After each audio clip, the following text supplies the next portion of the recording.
All right, guys, we are live. Welcome to episode 30 of the VT Roundtable. I'm your host, Brett Anderson. I am joined by my usual guys, but also a returning face, Adam Warwas in the bottom left-hand corner. What's up, Adam? Welcome back. Thank you for joining us.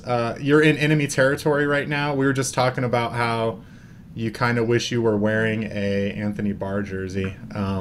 And whether or not it was acceptable for grown men to wear jerseys at all, but outside of a game territory. But anyway, welcome back, man. How are you? What's Wisconsin like? Thanks. Yeah, doing good. I'm downtown Madison. I don't know what it's like outside. I've been in meetings all day for the real job, so yeah, I haven't gone outside, but plan to. Okay, fun times. Sam, as usual, bottom right-hand corner, and Sean Borman, upper right-hand corner. Thanks, guys, for joining again. I know it's Halloween, so I know you guys probably have a busy night planned. No, Sam, you don't have a busy night planned? Sorry, you're muted. But I guess one of the things I wanted to talk about was, like, when you get to the age that we are at, do you still do things for Halloween if you don't have children? I know, Adam, you got 4 kids, so, like, it's a whole thing. But Sam and Sean don't have any children, so I mean, like, what is it like for you guys on nights like tonight? Like, do you handing out candy or? I've been in this neighborhood for this is my 3rd Halloween now. First year had a bunch of candy, had a bunch of trick or treaters through. It was great. Last year was ready for them, nobody came. Seems the cowards like to come early before the sun goes down. I don't have time for them. This year, the lights off. I'm doing this. Oh God, I think my light's on now that I think about this. So I hope your wife's on it. No. No one else is here, so I hope I'm not getting, like, interrupted by doorbells throughout the episode. I might have to run and, like, shut the light off. What about you, Sean? Like, anything? Do you do anything? Do you dress up, Sean? No, I don't. Not since college. The girlfriend's in the other room handing out candy. I'm in here. Okay, so if we hear the dog barking, it's because of the door, probably. So, Yeah. Sam, is it acceptable? You brought up the question whether or not it's acceptable for grown adults. I guess there's no other type of adult, but for adults to dress up for Halloween. I'm assuming you have a take on that or have an opinion. Yeah. Believe it or not, I do. Yes, Brett. There are 2 scenarios in which it is acceptable for adult males, especially, to dress up on Halloween. Number one is if you have children, like our pal Warwas over there. I've seen some excellent family-related costumes, and if you're having fun with the kids, totally makes sense. Totally something you should do. Number 2, if you are going to a Halloween costume party. Let's be honest, costume parties are fun. You don't want to be the downer who doesn't dress up for one. And there's a lot of fun you can have with costumes. I haven't done it in years, but it's always a good time when you go to a costume party. Those are the only 2 acceptable situations, though. If you're just wearing a costume on the day of Halloween and walking around like a weirdo, you are a weirdo. What about, like, to work? Yeah. Like, can you wear it to work? I'll allow it. I saw Really? some today that were pretty good. I think you're just trying to be nice because you don't, like, want to call out any coworkers or something. That yeah, there's definitely something there to that. I personally wouldn't do it, but it's like I'm not mad if someone else does. Sean, what was the last Halloween costume you wore, and when was it? Like I said, back in college, I was a kissing booth. Okay, So that's like a fair college Halloween costume. Done. I mean, So how long ago was that? oh geez, Like 5-10 years or what? 5 to 6 years ago. Okay, so it's been a while. I tend Did to it work? Mankato. Yeah, did the Mankato. costume work? Yes. There you go. I tend to agree with you, Sam. Like, I can't even tell you the last time I've dressed up for Halloween, and I don't even go to Halloween parties dressed up. Like, I will be that guy that just shows up in, button-up shirt and jeans or something like that, because I'm not into it. Go ahead. You missed one situation, and that's if you're going to be the coolest house on the block that's handing out candy. Those houses that go all out and the people dress up or, find a spot on the porch to scare the kids and actually get into it and have fun with other people's kids as well as their own. I think that's perfectly fine, too. Excellent call. All right, well, now that go ahead, Sean. I actually have one more to add to that, Adam. My dad said when he was a little younger, becoming an adult, he would dress as, like, a gorilla and scare the crap out of kids that came to his house. So maybe that's another one. Yeah, I think all of those are fair. I just never found myself in this situation, so I don't know. What do you think Drew is dressing up as tonight? I don't know. I know he's out there watching right now though, because I see him talking to us in the chat. I think he's already done the Halloween party and dressed up. Does the Little Caesars mascot guy have a name? There you go. Caesar? There you Yes, go. I believe it's Little Caesar. So Is that probably. his name? I think it's Caesar probably.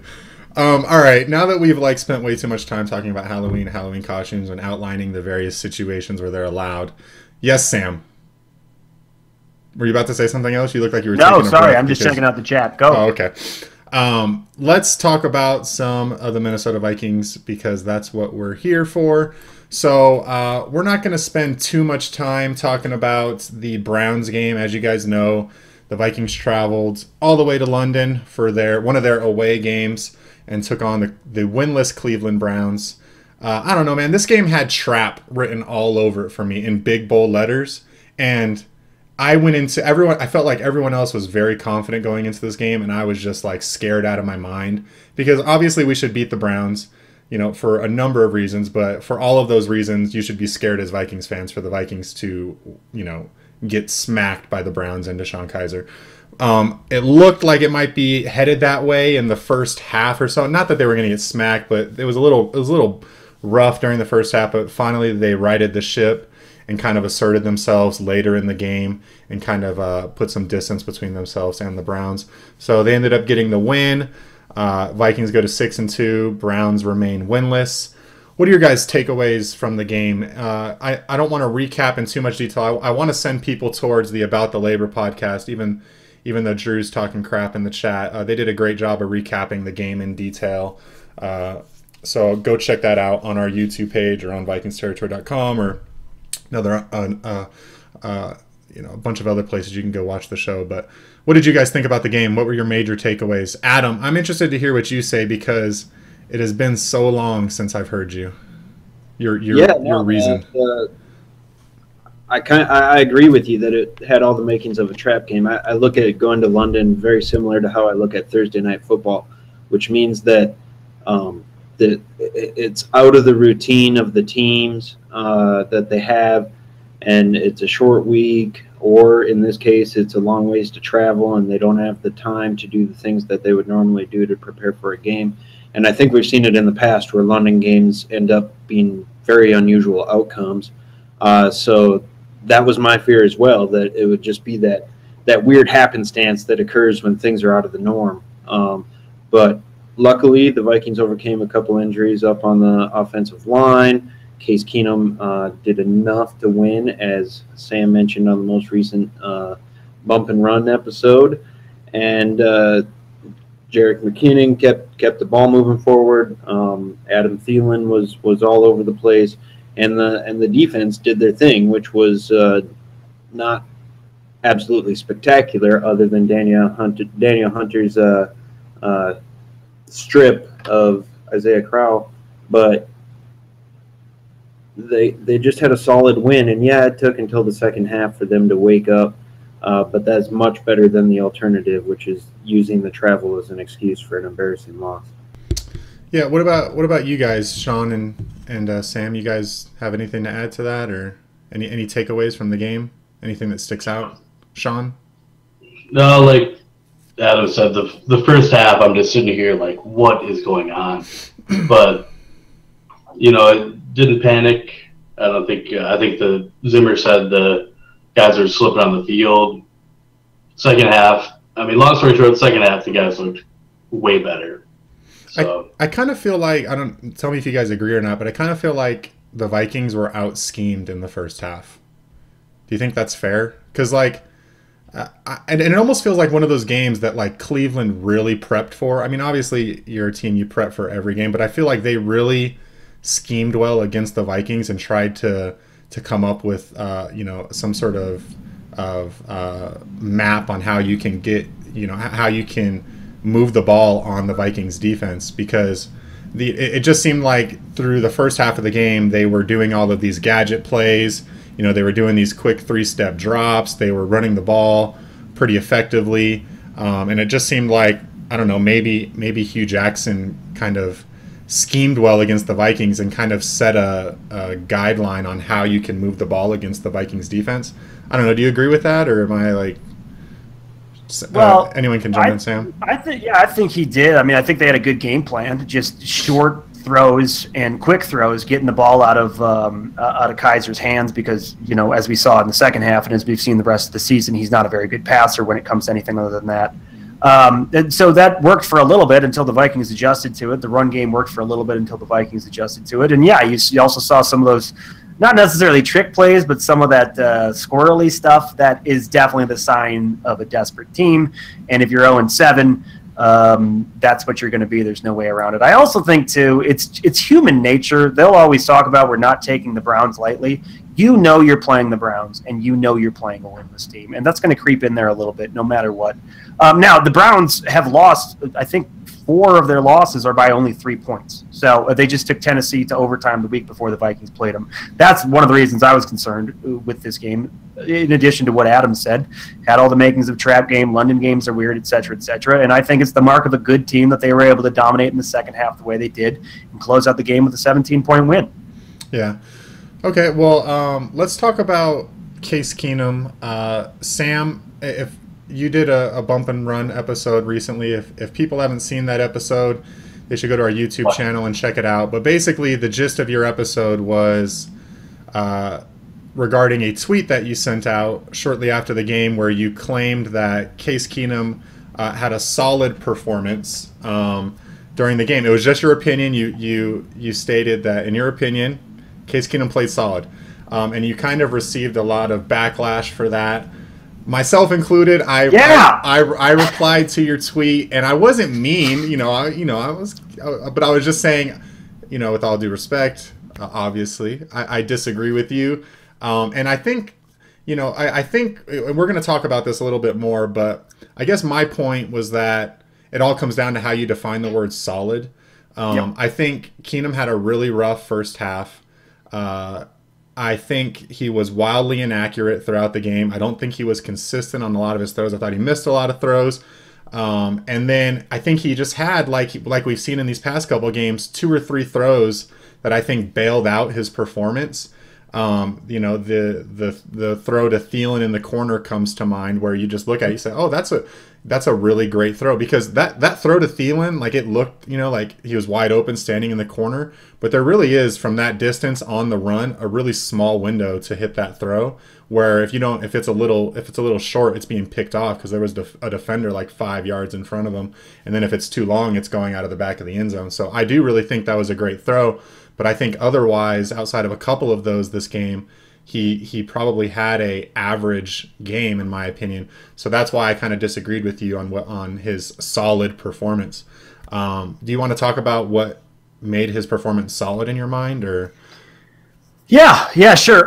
First of all, your tweet was very well reasoned and measured, which is why I did not make the bump and run episode. I was looking for more of backlash and people calling me stupid on there. So only the wild ones get noticed. But yeah, no, actually, I think you summed it up well. I think you said outside of a few really good throws, he had an average performance. I agree. And I think an average performance plus a few money throws that put points on the board and help the team helps the team win. I think, to me, that is a solid performance. When I watched that game, I thought Case Keenum helped the Vikings win. He was not a hindrance to them. He's their 3rd preferred quarterback at this point in the season. And the fact that they're winning with him, I guess I just continue to find impressive. Additionally, both of those touchdowns were good throws. You mentioned the one to Thielen in the back of the end zone. Not only was it a good throw on the move, he was looking to the other side of the field to start the play. That was his primary receiver. And then he had to move, evade the rush, and get over to the other side of the field, then make the throw. So even before the throw, I thought it was a good play. In addition to the touchdowns, very nice throw on an all-out blitz on 3rd down to David Morgan to put it right where it had to be, that little shorty. Extended a drive that the Vikings really needed to keep going. A couple nice long throws to Thielen on 3rd and 11. I think one was a 3rd and 17.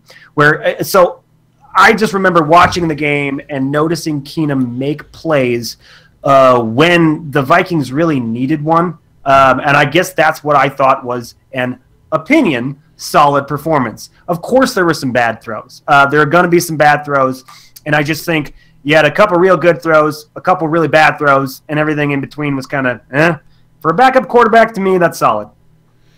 Adam, come on, man. Yeah. So I watch a lot of football, a lot of NFL football. The most recent game I watched was Monday Night Football, and Trevor Siemian on a must-convert threw it like 12 yards out the back of the end zone, and that was with the game on the line. So that throw that Case Keenum made to Adam Thielen should not be underestimated or underappreciated. And as I look around the league, and granted some quarterbacks are injured, you take those guys out of the equation, there's no doubt in my mind that Case Keenum is a top 32 quarterback right now with who's healthy. And I would venture to say top 20, top 15 even. And, yeah, is he inconsistent? Does he play like a backup? He plays like a really good backup, and the Vikings front office and coaching staff should be applauded for finally having a contingency plan that is not trade for Josh Freeman and watch him flail it around like Trevor Siemian did on Monday Night Football. So I think Sam hit the nail on the head in his episode of Bump and Run. A lot of people almost don't want to see Case succeed in any way because they view it as some sort of slight on Teddy, which is absolutely, insane. And with the circumstances that Keenum was facing, 2 O-line injuries, I thought Cleveland did a nice job of putting pressure on early until the game flow allowed for the Vikings to separate a little bit and rely on the run game, which is still solid. I thought he did a fine job of keeping them in the game and making the throws. The ones that he missed or the ones that were dropped, I felt like were really tough throws that you'd hope that a Bradford or a Teddy are going to make a lot more often than a Case Keenum, and I think that's what we saw. That was the reality of the situation, and I thought he did a really nice job in that reality. I was telling Sam before the show, like as I was watching his episode and he was talking about how people are obviously not allowing Keenum to say he has a good game, because of their love for Teddy, because they feel like if they praise Keenum, then that means Keenum gets to start the rest of the year, and everyone wants to see Teddy in as soon as possible. And I was like, yep, that's 100% right. And I can't even argue with it. As the president of Team Teddy, I think I was even allowing that to kind of, dictate how I reacted to your tweet and how I reacted to his game. I guess I agree with you, Sam. Like, the game was a good game for a backup QB. Like, I can agree with that. I think everyone at the table agrees with that, right, Sean? Like, you thought it was a good game for a backup QB, I'm assuming? Yeah. So I guess the question now is like, where do we go from here? Okay, so Case Keenum has had what? How many starts now? 5, 6 starts? 6 starts, but he was played in 7 games. So we've seen him have a couple really great games, and we've seen him have some average games, and we've seen him have some solid games for a backup QB. So we're entering our bye week. Sounds like Teddy's pretty much ready to go at this point, from everything you're hearing from the team to people around the team to people on Twitter.com. So where do we go from here? Like, what do you think happens now at the quarterback position at Washington after the bye week? Whoever wants to start. Sean. Adam. So first of all, I think what happened a few weeks ago needs to be a cautionary tale to the Vikings, and that everybody's love for Teddy should not undermine the effort to get Teddy back when he's fully healthy. If we see Teddy rolled out onto the field and he's uncomfortable and unprepared and looks immobile like Sam Bradford did a couple weeks ago because he was rushed back too soon and not fully ready, that's going to be disastrous, and the fan base is going to go nuts. Not that matters necessarily, but we want to win football games in case Keenum is winning them. So I'm not saying that Keenum should be handed the keys over Teddy Bridgewater. I'm just saying they need to make sure Teddy is fully ready before they bring him back, because if Teddy comes back and something devastating happens because they rushed him back too soon, heads are going to roll, and that is the worst case situation for this Vikings in the short term and the long term. Sam? I totally agree. I think the most important thing when you look at the Teddy situation is what is going to be best for him long term and best for the team long term. What's going to be what is going to yield the most likely result of Teddy Bridgewater having a chance to be the Vikings starter for a long time in the future. And so just for the reasons everything Adam said, we don't know how healthy he is. I have a hunch that he's not at 100%. Just a hunch based on the timeline and the fact that he hasn't even been activated yet. I don't know, and there's something to be said about the continuity with Case Keenum. So the worst thing they could do is put him out there if he's not ready to go. My concern with Teddy Bridgewater is waiting until he's ready. A lot of us talked about before the season saying he shouldn't play no matter what because of how devastating the injury was. Since they're winning with Case, I think there's less of an urgency to put him in, and I think that is probably how the coaching staff will look at it. I think Mike Zimmer the other day said Case Keenum has been unbelievable. He doesn't call players unbelievable that often, but I think he's just appreciated what Keenum has been able to do in fill-in duty. They're winning games, so I think that makes it less urgent. If Teddy's 100% ready to go, sure, put him out there. I wouldn't have a problem with that. I doubt that's the case. We'll see. Do you guys think, like, because you keep talking about QB wins, and I do agree that Keenum is obviously winning right now. I don't feel like QB wins is a good way to evaluate his performance because he's surrounded by stars almost at every level on this team. So I think he's being carried by some of the people that are around him and by an elite defense. Do you guys think, obviously he's winning games right now, and in my opinion, outside of upcoming games being away games, I kind of like the Vikings schedule the rest of this season. Do you think that Keenum can lead this team to a Super Bowl is my question, because that's kind of what we're talking about now, right? I mean, we're in control of the NFC North, so I don't, knock on wood here, but a playoff berth is a likely scenario now for the Vikings. I think you'd find odds at the sportsbook down the road here in Vegas probably say the same thing now. But is Keenum the quarterback that you want leading this team through the playoffs? Sean? Well, is he the guy right now? I would say yes. But is he the guy that I want to lead us to the Super Bowl?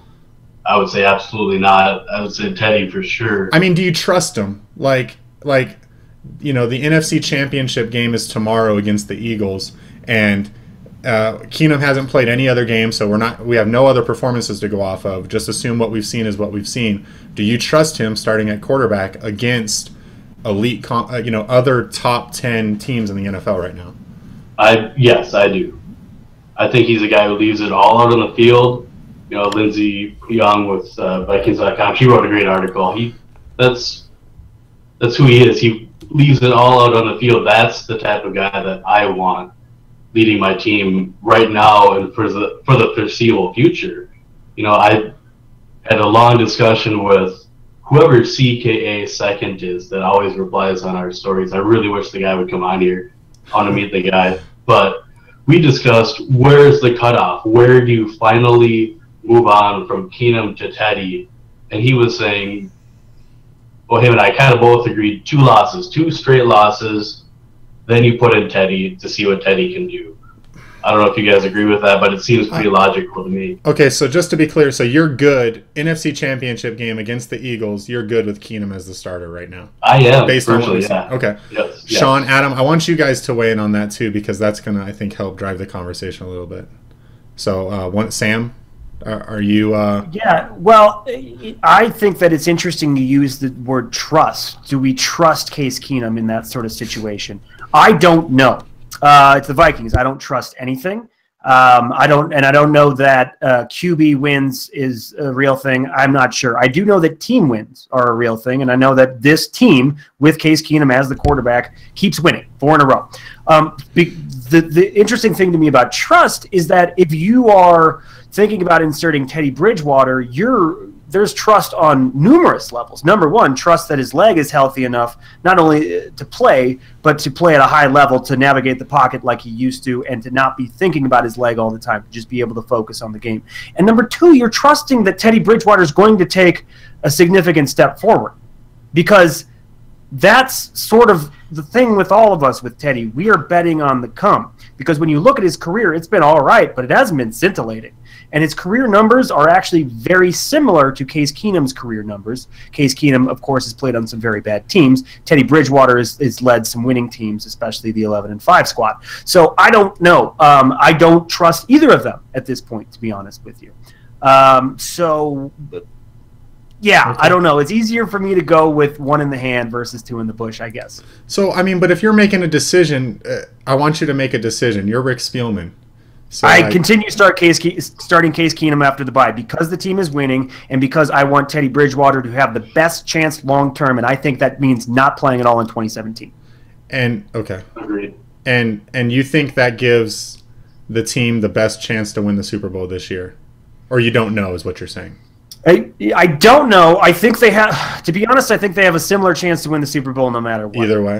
Yeah, and I think it gives them better so I think this year's chances are similar no matter who's the quarterback, and I think long-term it's better if Teddy sits until 2018. Is it better long-term for the Vikings if he doesn't play at all this year? I've kind of been thinking about this, and maybe you can weigh in, Adam, but like at some point, don't the Vikings have to see what Teddy can do this season in order to make a decision on the quarterback position moving forward? No. Okay. Why is that? Listen, I mean, in the preseason on this show, I predicted that the Vikings would go 12-4, and everyone kind of chuckled. But my main reasoning for that was, does anyone remember? We're the deepest team in the NFC North by far. And I think that shows by and Case Keenum was a big part of that. And Case Keenum is the reason that we're sitting at the midpoint of the season on a bye week, on pace for 12-4. And he's a huge part of that in the same way that Jerick McKinnon is a huge part of that after Dalvin Cook went down. In the same way that our depth at wide receiver is a huge part of that with Stephon Diggs missing time. I think the depth of this team was our greatest asset coming into this season. I think that depth is gone at quarterback with the Sam Bradford situation playing out the way it is. I think right now, as it stands, it is Case Keenum and only Case Keenum, and that makes me nervous. So do I trust Case Keenum to take us to the Super Bowl? No, because I don't trust him to get us to the Super Bowl because the injury rate is so high in the NFL. So I do certainly hope that Teddy Bridgewater is activated, and I think once he's activated, I think he gets his job back, maybe not immediately, but eventually, despite any quarterback wins that continue into the future. That being said, I mean, is Case Keenum, could he turn into Kurt Warner? Could he continue to develop? Yes, people change, quarterbacks change, players change, prospects change. He could be the next great Minnesota Vikings quarterback.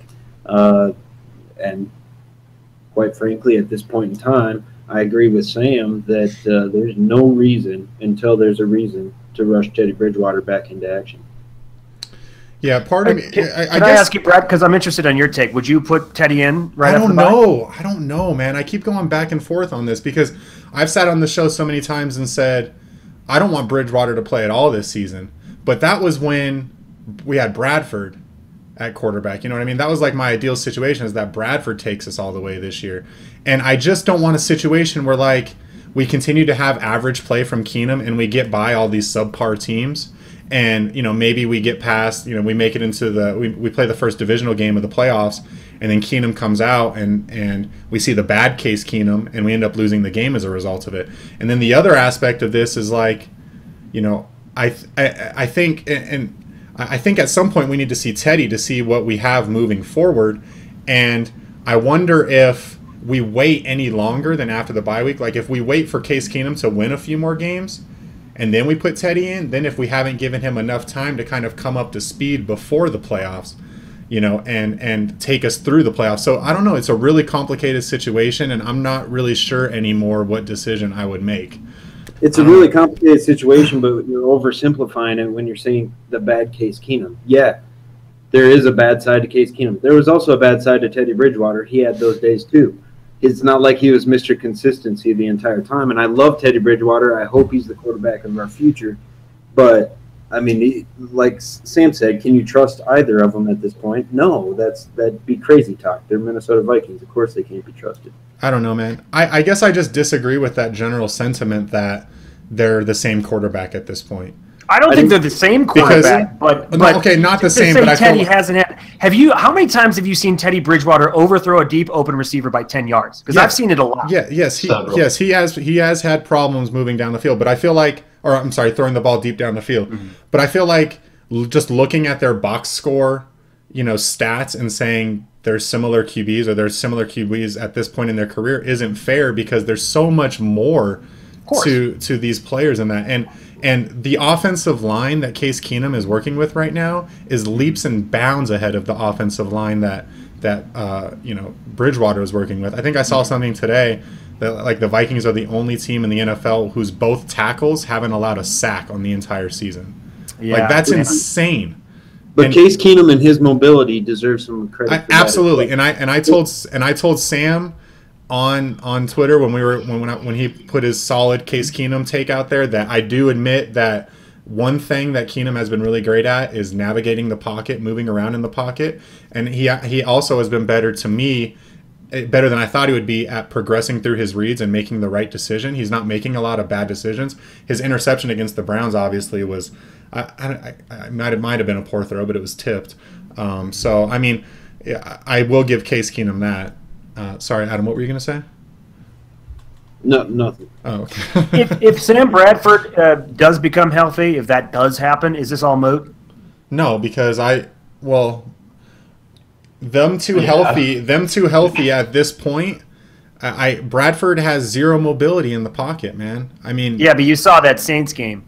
And remember how we were like, yeah, he lit him up, but it was the Saints. Saints are minimal back in defense right now. That's been blowing my mind. I was looking at power rankings this morning, and like almost in every power ranking, they're behind the Vikings. And I was like, man, we smashed the Saints. Yeah, I agree with the mobility too. I'm falling in love with this new offense that has them moving around the pocket like they are.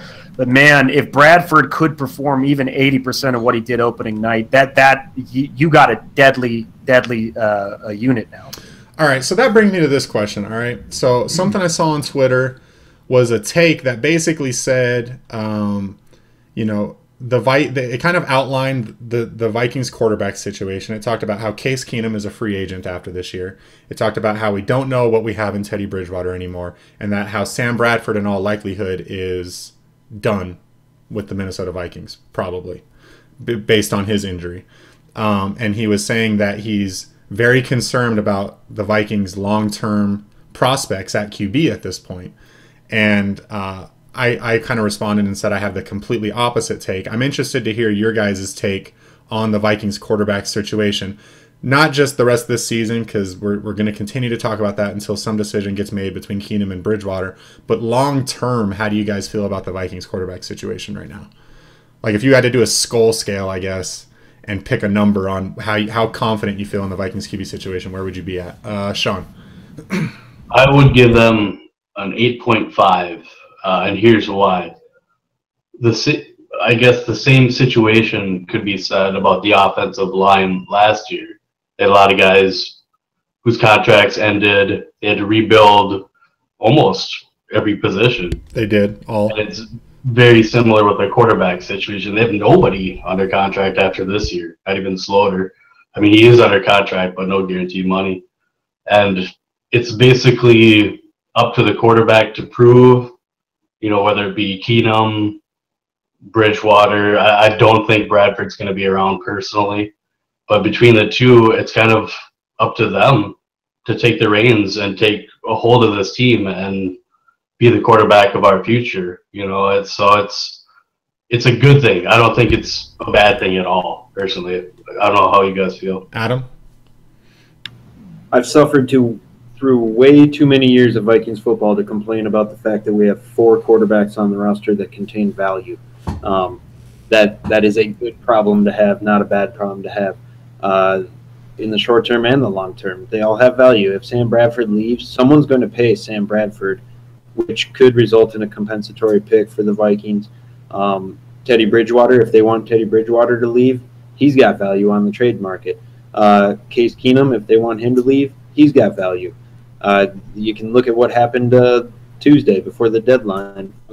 Quarterbacks have some value, and even Slaughter, I think, has some value based on his limited experience in the preseason. But it's enough to make him trade-worthy.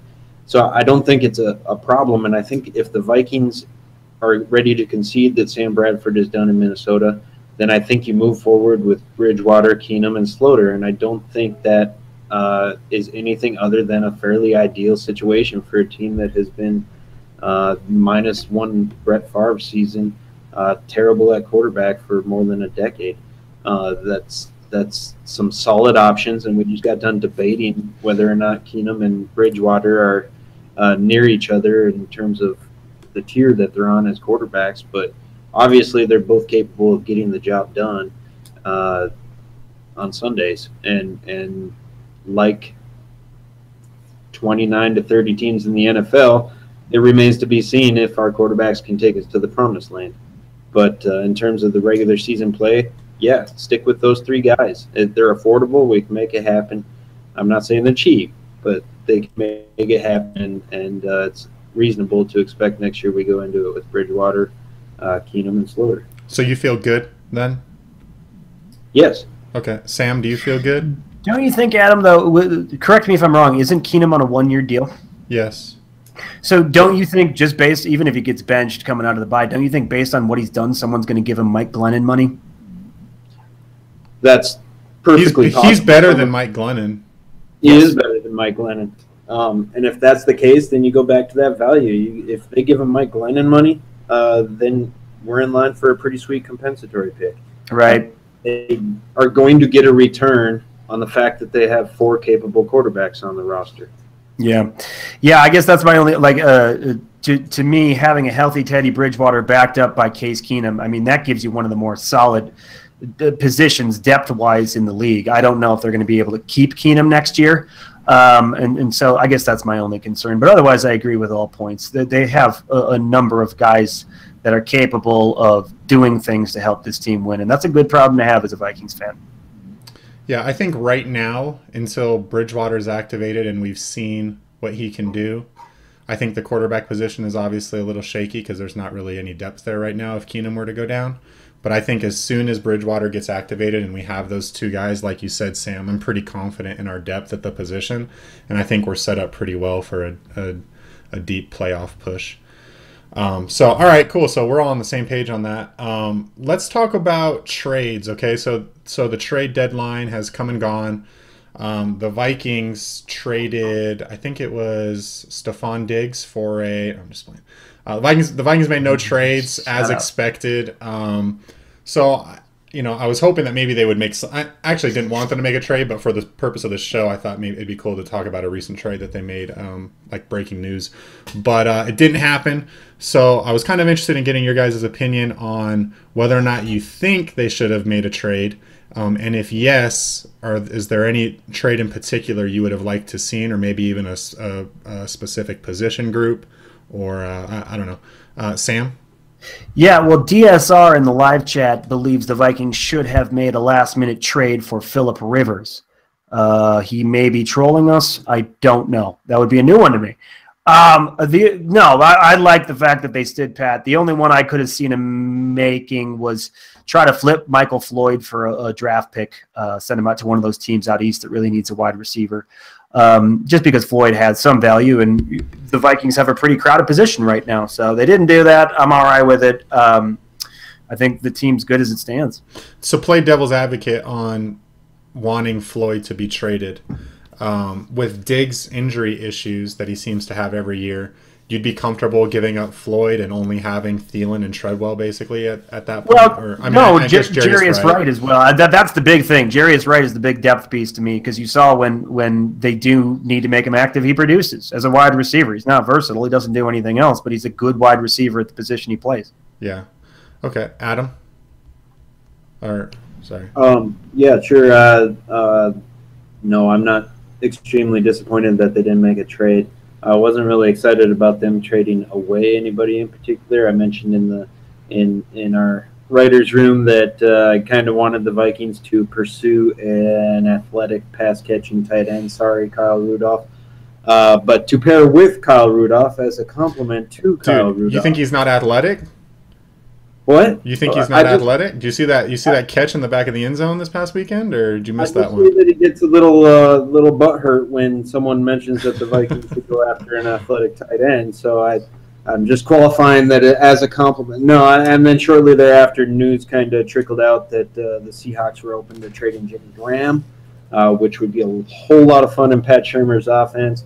But with the guys that we have on the roster that need paid coming up, that's obviously a pipe dream.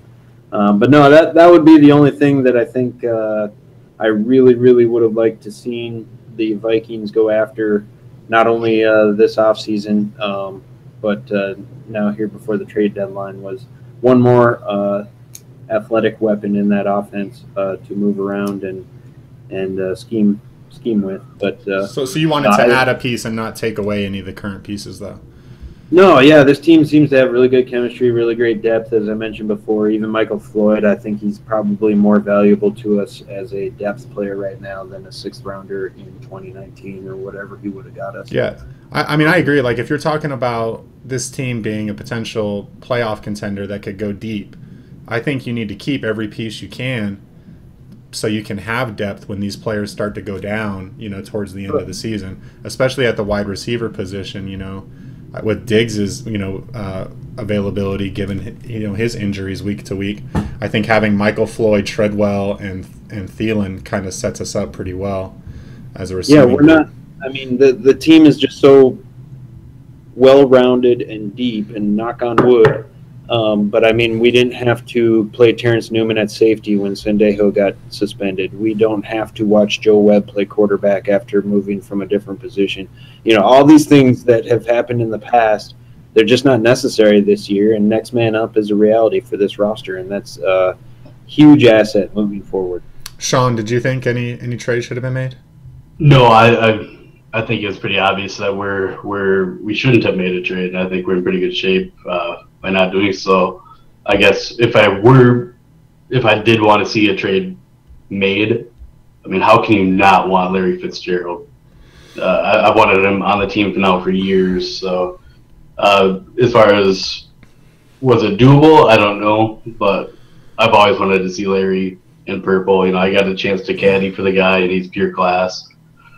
So that would have been fun, but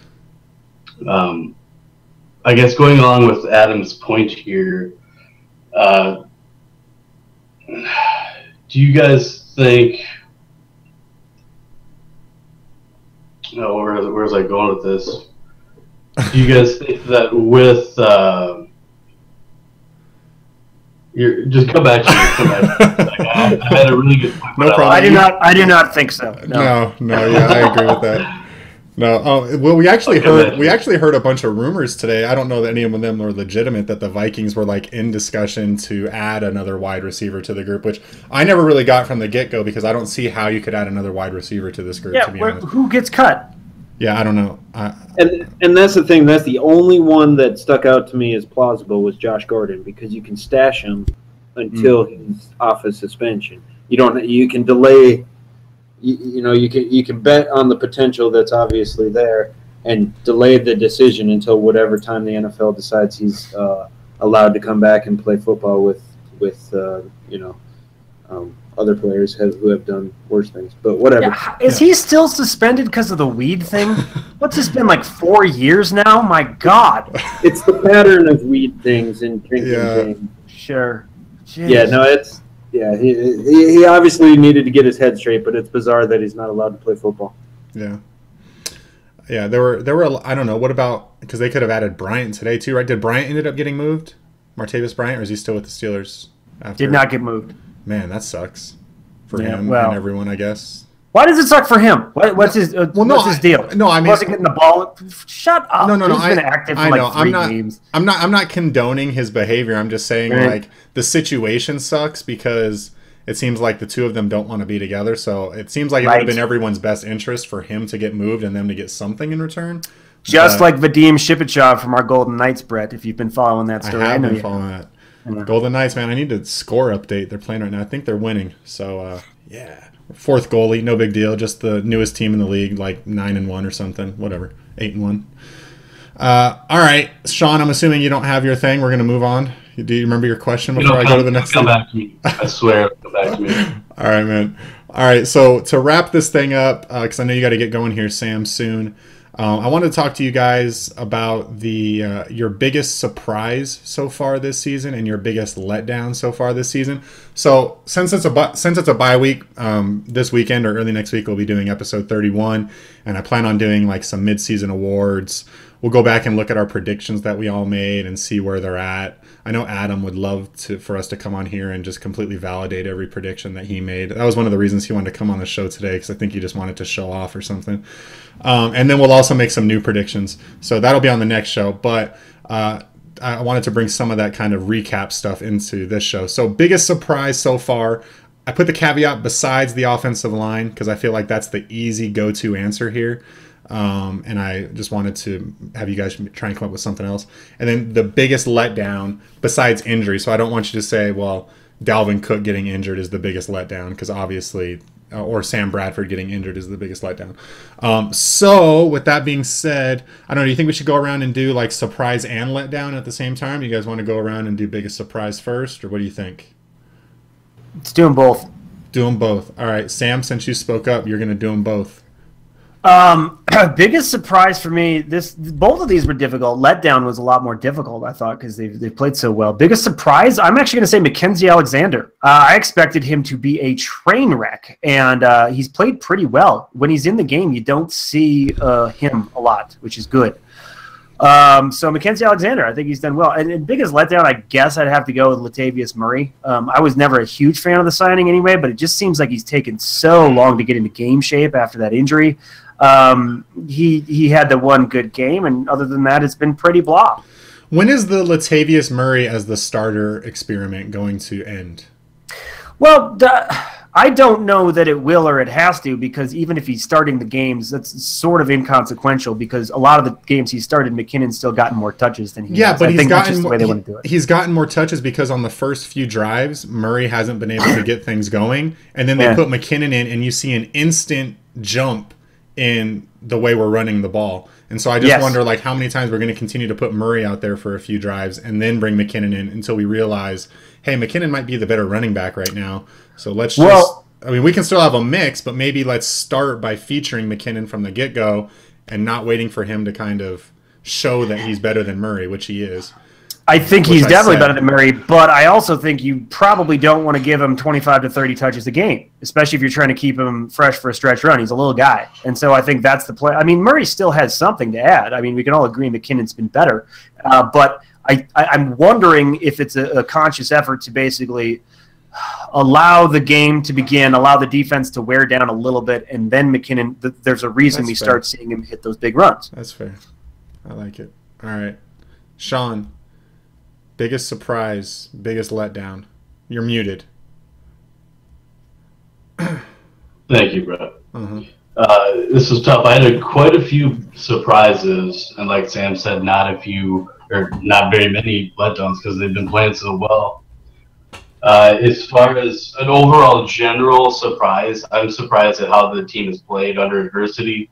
Adversity being Sam Bradford's injury. I'm very pleased with how they've responded to that, unlike last year, them just faltering after the bye weeks. I'm really hoping that doesn't happen this year. But hopefully Adam doesn't have this one. But I got to go with Everson Griffin. He is fantastic, but he's really taken it to a next level this year, and it's been awesome to watch because he's such a great guy and player.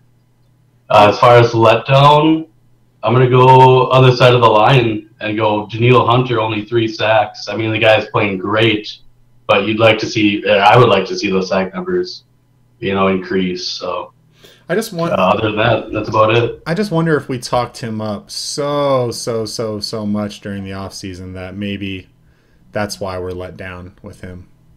Because we were basically talking about him like he was Everson Griffin, and he was going to surpass Everson Griffin. 20 sacks. But I don't think that doesn't have something to do with Everson Griffin's sack total. I mean, the secret's out about Danielle Hunter, if there ever was a secret, and the defenses or offenses are paying a lot of attention to him, and that's just better for everybody, even if he's not getting the numbers. Did you guys think Everson was a little slow to start this past weekend against the Browns?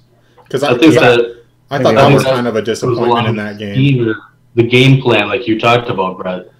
Cleveland worked around him. That's what I saw when I was watching the game. But I also feel like on a lot of the replays, and I haven't gone back and like watched the game, like all 22 or anything, but like Spencer Drango, I felt like was managing Everson Griffin pretty well throughout the first half, regardless of how quickly the ball was getting out. And I think that's one of those things, man. Like I always feel like we go into these games with these narratives, right? Like Everson Griffin is going to chew up this backup left tackle because Joe Thomas is out and he's never missed a game before. And now we get this guy named Spencer Drango who's never heard of it. No one's ever heard of him. So Everson Griffin's going to eat and have 6 sacks today. And I always feel like it's the exact opposite. When we have these overwhelming narratives in one direction, it always seems to go the opposite direction. The universe seems to balance itself somehow. Especially with the Vikings. Adam, surprise, letdown? Yeah, I think there was a lot of surprise letdown, but a surprise and a letdown. Sorry. I think there's a lot of candidates. I think Trey Waynes, Mike Remmers, Anthony Barr are all names that would come up, except for if you've seen my preseason predictions. I'm not surprised by any of them. Here we go. Instead, I am going to go with Pat Shurmur because I can't believe that we are at week 8 and there is an offensive coordinator coaching the Minnesota Vikings that I do not want to strangle.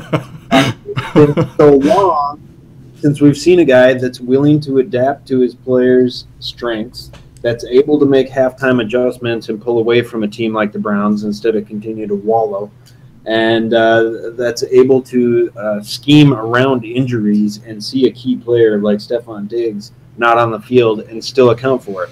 I've talked about depth, but I think on offense and some of the injuries they've had, Pat Shurmur has done a wonderful job and deserves a lot of credit and probably a head coaching consideration after this season. In terms of Hold on really quick before you do letdowns. So Trey Waynes is a surprise. You're saying he's performed well in your opinion to this point? I was saying he'd be a candidate, yeah. Okay. I'm not disagreeing with you. I just think a lot of people out there would disagree with you, and I just wanted to ask for clarification. They're allowed to be wrong. Yeah, I agree. You're always right. No, and then on letdowns, I think there's a number of candidates there as well, but I'm going to go with kick returner. After a few years of watching Cordero Patterson be the best in the NFL at what he did, I was sad to see him go for that reason because I thought he was an asset. He was the best at what he did. I did not expect to be the drop off to be that steep, and I think I just pray that they kneel it every time there's a kickoff because Jerick McKinnon and even Sherrill's as great of a punt returner as he is, and then Stacy Coley, they look like they've never done it before, and it's bizarrely bad. I feel like our special teams coordinator. What's our special teams coordinator's name?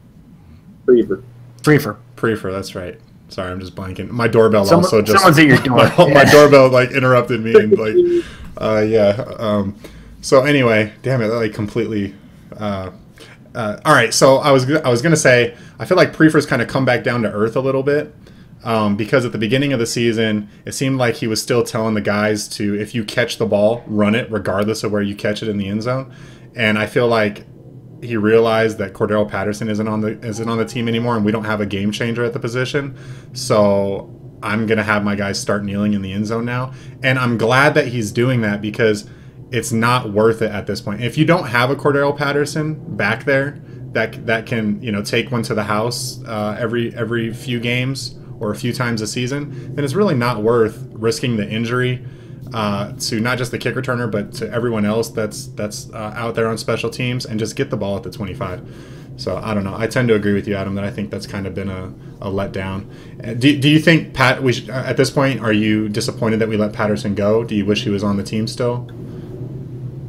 Yes. Yeah, no, I like I said, I thought Patterson was the best kick returner in the NFL. I think he probably still is, at least top 5. And to me, that was a large enough asset to have to pay the man what he got in Oakland. It's weird to me that we let him go. Sure. That being said, I love our wide receiver depth, and we wouldn't have that if he was taking up a spot. Yeah. All right, man. Well, I can see the trick-or-treaters outside my window, so I need to go shut off that porch light. So I'm gonna wait. You're not going to give us your surprise? I didn't actually think of one. Actually, Honestly, come on, man. I just come up with the question. This is your guys' job to